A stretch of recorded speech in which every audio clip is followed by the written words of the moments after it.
There's a bunch of crazy stories written by the Brothers Grimm.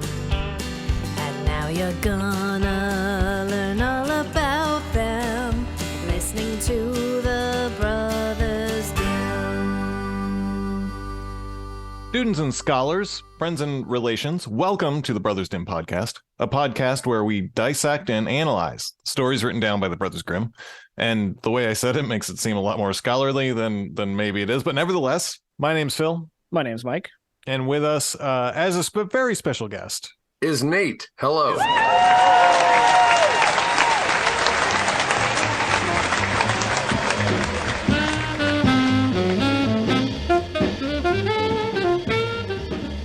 Yes, Nate, the trombone playing, plus 16 other instruments playing educator and good friend of mine.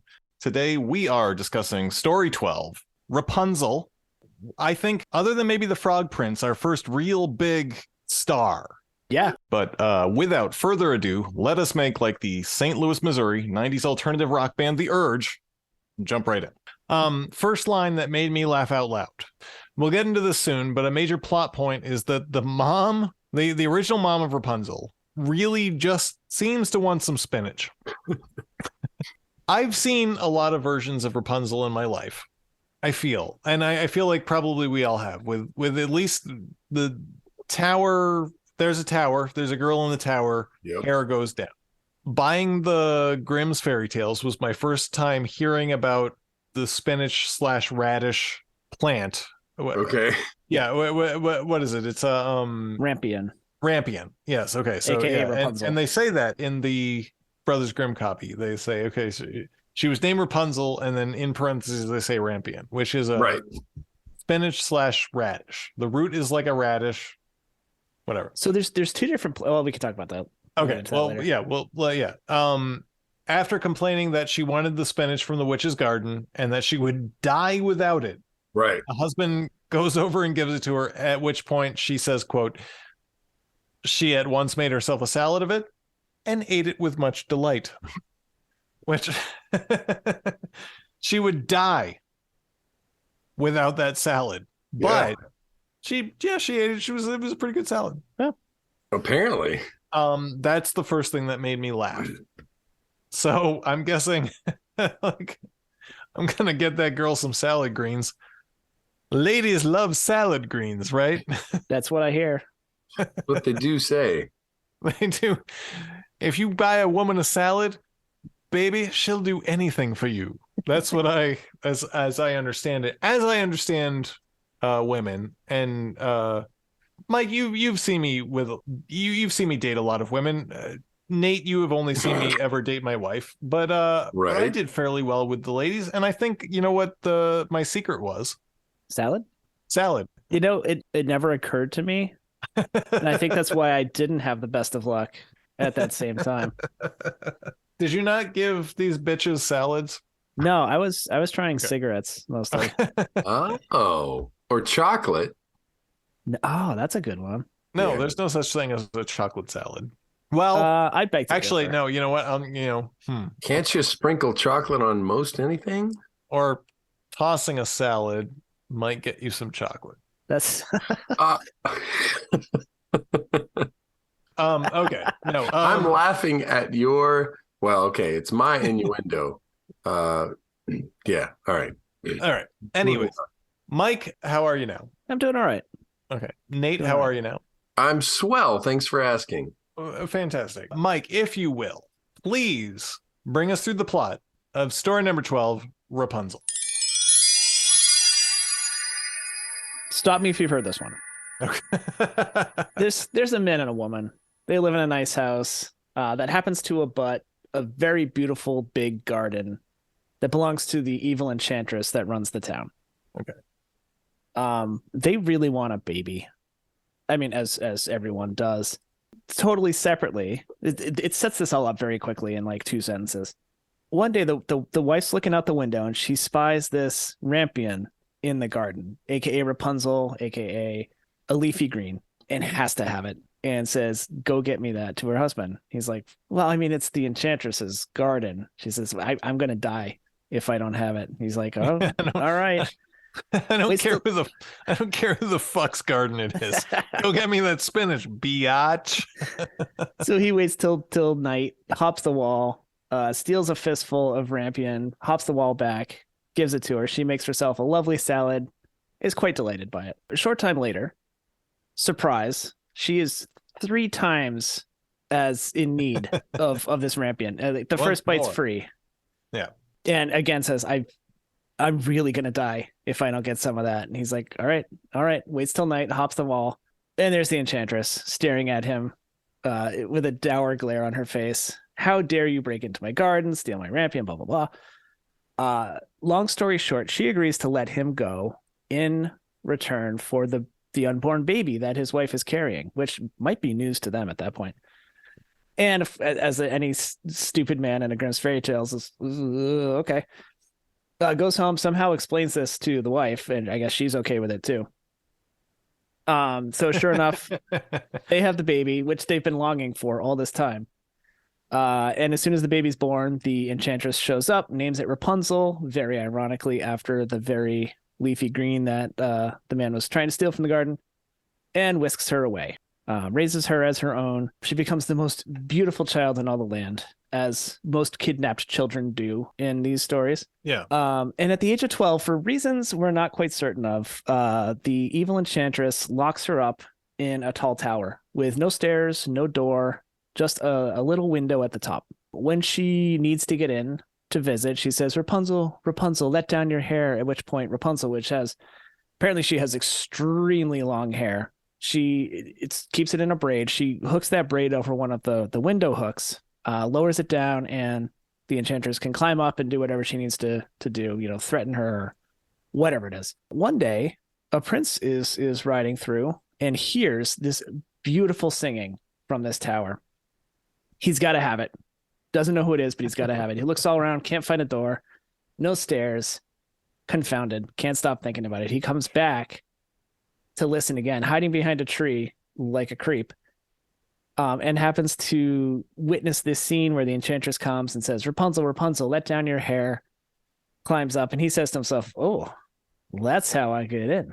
So he waits until the next time, after the enchantress has left and she's nowhere in sight. He gets to the base of the tower and says, Rapunzel, Rapunzel, let down your hair. I don't know if she can't tell voices apart or what. She lowers her hair down. Prince climbs up. She's mortified. Oh my God, who are you? What are you doing here? What? A man? What is happening? And as is standard in these stories as well, he just simply explains from the heart, I've never seen you before, but I'm in love with you. Will you marry me? And this softens her. Fairly common theme. Yeah. We're it's just like, listen, I've discovered that you're hot. Which is even better than just the song I was hearing. Yeah, I discovered that you're hot, and I discovered it with my eyes. I have decided I'm in love with you. That's the we important should part. marry immediately. Okay, but I digress. Okay, go on with the plot. Yeah, so yeah, she almost immediately softens and thinks, oh, marrying this guy, this prince, is certainly better than living with this old evil enchantress in this tower all alone. So she says, oh yeah, sure, let's do that. Tell you what, we got to break me out of here. Come back every night, and when you come, bring a skein of silk thread, and I will over time weave myself a silken ladder with which I can use to escape. And so the prince does this. He comes back every night with some silk thread. She's weaving her ladder. Unfortunately, one day she accidentally mentions the prince to the evil enchantress. Something along the lines of, why is the prince so easy to lift up when you take so long? It's a weight thing, right? Too, right? She's like, why is the prince light? Why are you such a fat asshole? Why are you so heavy to pull up? Well, the prince is here so quickly. Oops. Your tits ain't that big, sister. Did I say that out loud? And so the evil enchantress is horrified. You hussy, you sow. Yeah. Grabs scissors, immediately cuts off her hair. I'm assuming this is some sort of mark of shame or something. Yeah. And whisks her away to the desert to leave her in whatever state she can manage, and then makes her way back to the tower and waits for the prince. Prince comes along every night. Rapunzel, Rapunzel, let down your hair. She takes the hair that she cut off, hooks it around the hook. Prince climbs up to find not his beautiful Rapunzel, but the evil enchantress, who cackles evilly and tells him he will never see his beautiful Rapunzel again. He is so distraught, he throws himself out the window, survives, but lands face first in some thorns, and that blinds him. Ouch. He then wanders the world, eating roots and berries for years, until he finally makes his way to the desert, where he happens to hear a familiar voice. It is indeed his love, Rapunzel, who's been living in poverty, raising her twin son and daughter. They tearfully reunite. Her tears heal his blindness, and they return to his kingdom and live happily ever after. It's pretty straightforward with what we typically know. I had heard The Enchantress's Garden previously. I think I've mentioned before Usborn books. Yeah. Okay. Yeah. Usborn is the Mary Kay of children's books. Yep. Or something. Yeah. They had Rapunzel that had basically the full version in it. They do have pretty decent unedited versions of some of these. So this one I had known the full one of. So is this like a childhood Dover thrift edition? Maybe. Well, no. Okay. So, Nate, do you know what Usborn books are? No. I didn't know either, but Mike told me I would, as a parent, find out. Maybe it's a Massachusetts thing. Okay. But anyway, it's a little bit like a Tupperware party kind of thing where you get a representative in your town that sells Usborn books, basically. Oh. And they'll have book parties where they'll put stuff out on display and you nosh on appetizers, and at the end of the night, hopefully buy a bunch of kids' books. Wow. They get a cut, and Usborn makes a cut. But the books are typically great. We got really into. They've got these short format. I mean, they're smaller than the Grimms. Mike, if I may interject, just to be clear, we are not sponsored by Usborn No. Books. Maybe However, one day. if Usborn Books would like to sponsor us, in addition to MeUndies. No, they don't sponsor us either. Well, who our other sponsors right now? Our other sponsors are what? Smokes. Yeah. Lettuce. Anyways, yeah. All right. We don't. Well, I mean, we can go. We can finish the Usborn books or Sure. Yeah. I mean, it's yeah. Yeah. So I mean, they do. I mean, they have like activity books and things like that. What we really got into is they have collections of it's this format that's probably 6 by 7 inches or so. It's like a little bit of a padded cover, and then classic stories, generally themed. So like we have a Shakespeare one that's got like my youngest loved Macbeth just because of the witches. Yes. Of course. So Those like kids there's are one of dark some and weird. Shakespeare stories, and they're abridged. Regarding the story regarding Rapunzel, I have questions. So I'm not sure when everyone got married. When Rapunzel and this guy got married, because they say like he at one point he's like my wife. Also, Rapunzel, I don't know if we got into this. Rapunzel goes away and has twins, right? Mm-hmm. Yeah. Right. When did they consummate that marriage? That's what I'm curious about. Because I'm not a doctor, but Thanks for saying it out loud. yeah, I know how babies are made. It's penis and vagina. It's a sex thing. Specifically PIV sex. Now there's lots of different types of sex, but that's the one that'll get you a kid, based on what I know as a new dad. There's I a don't lot remember about them test ever tubes fucking. That's my point. I don't worried remember about them it. ever Okay. fucking, and I don't know. Well, he was visiting every night. I assume that they were also. He's like, oh, and I've got a little trick for you. Exactly. It's called hide the teacup, and it's just you hide under the covers, and I'll hide the teacup. What? Regardless. Okay. Moral. What? I guess love conquers all. Oh, wow. That's where you went? I don't know. I will know. What, like, by all means, do you have another like? And again, love in this case being defined as a hot young blonde with a pretty voice who can sing singing in front of a dude, and he's like, she looks difficult to get. I must have her. But no, Nate, you seemed shocked by that. What do you have a better moral? Well, no, that's a fairly rosy tint on the solution that I think everyone has to end up with. Yeah, I'll put it this way. A friend of mine recommended a book several years ago, and I can't recall the title right now, but it was very charmingly written classic fairy tales with all the genders reversed, so that you could present, something besides the traditional patriarchal system to stories, when you're reading them to their kids. And the first time that she told me about it, I was like, what a cool idea. And maybe a year or two went by and I happened to see her and I was like, oh, did your kids dig that book? And she said, not as much as I did. She said, once I started reading these books, like Little Red Riding Hood, but it's a little boy and the big bad wolf is a female. Okay. And then, same thing for Rapunzel. It's a young male trapped up in a tower, and there's a woman who's desperately trying to, get up and attain him. She said it's amazing how flat many of the stories were. Oh, okay. And okay. Yeah. I thought she was saying she enjoyed it more. Well, at which point I was like, well, woke... okay, then as an older woman that is interested in a small boy. No. As a okay. liberal, progressive, woke Brooklyn white mom wanted these stories to be so much more. But when she read them to their kids, she realized that they fell flat because until that moment, she didn't realize how much desire had been like an intrinsic undertone in many of these folk tales. Okay. And most of it, of course, is the desire of the male for the female. And her two daughters were like, let's read the traditional version instead. And instead they would say, oh, let's watch what's that Disney movie? Frozen. Let's watch Frozen over and over and over ad infinitum. Two girls that need a man to come fix the heater.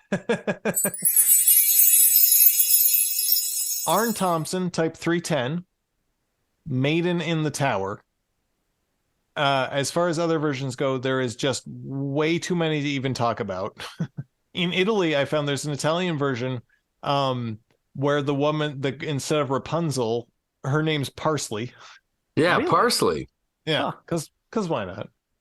There were stories 4,000 years ago of people holding the sun in a tower. So the idea of a maiden in a tower, or just something you want, and it's being held there, and you have to go through some trials to get it out. Whatever it is, either the woman, your love, the sun to help grow the crops, but sausage.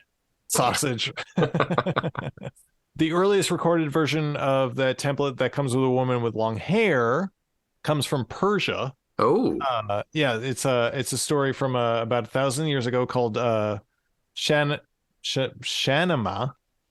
you should have practiced that. I should have. Well, I did practice it, and then I drank some wine. But it calls it Shanama, or the Book of Kings, written by a Persian poet named Ferdowsi. I'm not sure. Yeah, and of course, like Rapunzel has just been done a million times. Shelley Duvall did a fairy tale theater on it, featuring, by the way, Jeff Bridges as the host. I know. Into the Woods had her as a character. Disney has Tangled. Sondheim, exactly.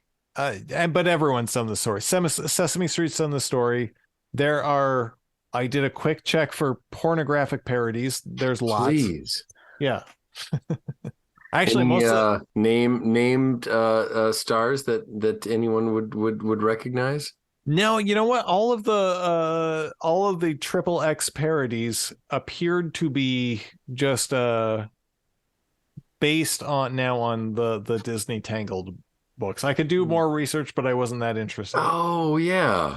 What is it called? And Johnson, you might know. Is it Rule 34? Is that the joke? I think so. And I don't know if you know this, Nate. So Rule 34 is of the internet is that if something exists, there is pornography of it. especially if it's beloved to your childhood. Yeah. Yes. It is real. I've just heard of it, Yeah. but it smacks of great truth. Yes. So that if you think of Cinderella or the Beauty and the Beast, certainly Oh, sure. whatever it is. Veggie Tales. Well, Veggie Tales. unintentional throwback to that gender switched book that my friend was talking about, that how much that desire is an inherent part of all of these stories. Yeah, and I feel like this is the first one that really the veiled euphemisms get a little thin.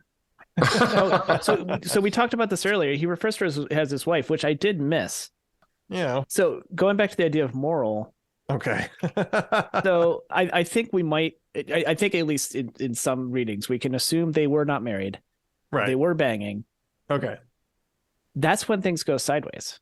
So can we possibly look at this as a moral of banging out of wedlock gets you blinded and banished to the desert?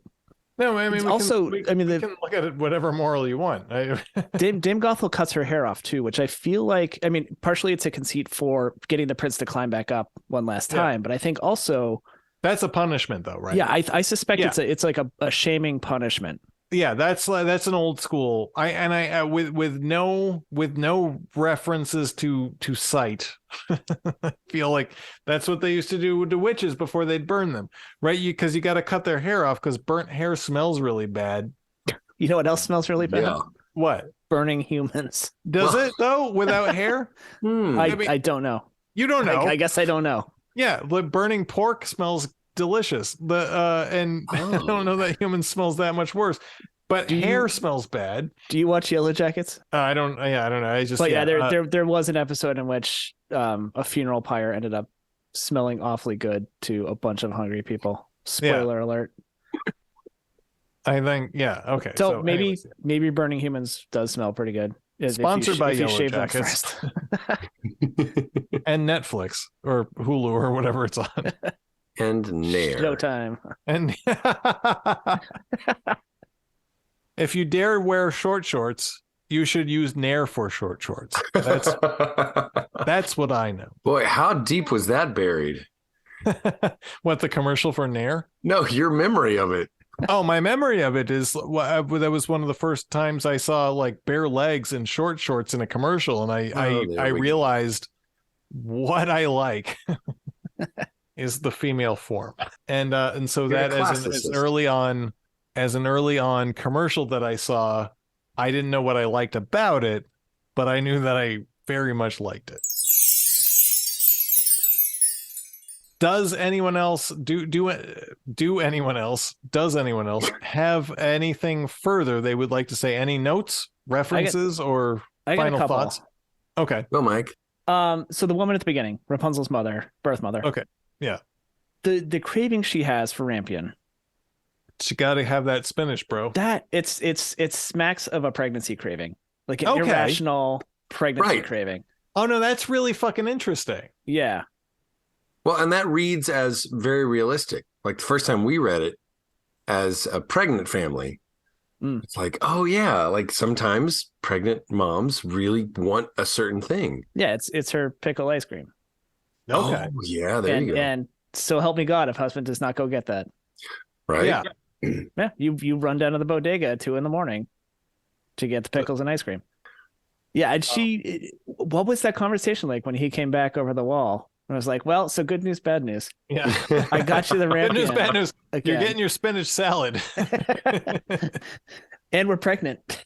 I can tell you this. But I guess Mike, you have 2 kids and Nate, you have 1. I have 1. It's new. I think if I went to Amanda and talked about, I got you a salad, but Jamie's gone forever. I traded him. I don't think that would go well for me. No. Okay, this has been, unless anyone else has anything further. I think I have one question. Okay, one question, and then we're gonna. Tower has no stairs and no door. Okay. How did Rapunzel How did they build it? How did Rapunzel get in there? Well, when Edie and I first began telling this story, to Charles, just based on our own recollections, no textual basis. I made up some wacky thing about how the witch hired contractors from the village neighboring, and they found a clearing out in the forest. And she said, I want you to build this tower to these exact specifications. Don't ask questions. And then after they completed it and they'd fully furnished it and put everything up there, then she said, I need you to, like knock out the entrance and the internal staircase